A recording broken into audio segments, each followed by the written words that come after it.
దేశీయ స్టాక్ మార్కెట్లు భారీ నష్టాల్లో ట్రేడ్ అవుతున్నాయి.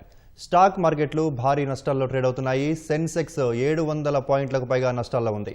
నిఫ్టీ 200 పాయింట్లకు పైగా నష్టాల్లో ట్రేడ్ అవుతుంది. అమెరికా, ఐరోపా మధ్య టారిఫ్ అనిశ్చితి, భౌగోళిక రాజకీయపరమైన ఉద్రిక్తతలు, ఎఫ్ఐఐల అమ్మకాల ఒత్తిడి మధ్య సూచీలు నేలచూపులు చూస్తున్నాయి. అన్ని రంగాల సూచీలు విపరీతమైన అమ్మకాల ఒత్తిడిని ఎదుర్కొంటున్నాయి. మదుపరులు భారీగా సంపదను కోల్పోతున్నారు.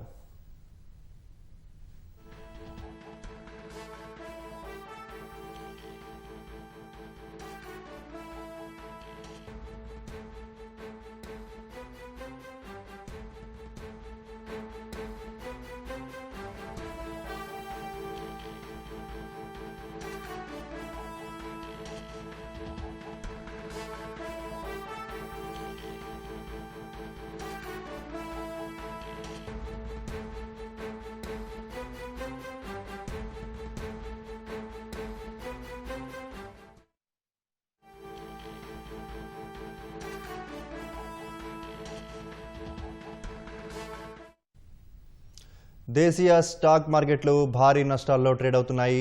సెన్సెక్స్ 700 పాయింట్లకు పైగా నష్టాల్లో ఉంది. నిఫ్టీ 200 పాయింట్లకు పైగా నష్టాల్లో ట్రేడ్ అవుతుంది. అమెరికా, ఐరోపా మధ్య టారిఫ్ అనిశ్చితి, భౌగోళిక రాజకీయపరమైన ఉద్రిక్తతలు, ఎఫ్ఐఐల అమ్మకాల ఒత్తిడి మధ్య సూచీలు నేలచూపులు చూస్తున్నాయి. అన్ని రంగాల సూచీలు విపరీతమైన అమ్మకాల ఒత్తిడిని ఎదుర్కొంటున్నాయి. మదుపరులు భారీగా సంపదను కోల్పోతున్నారు.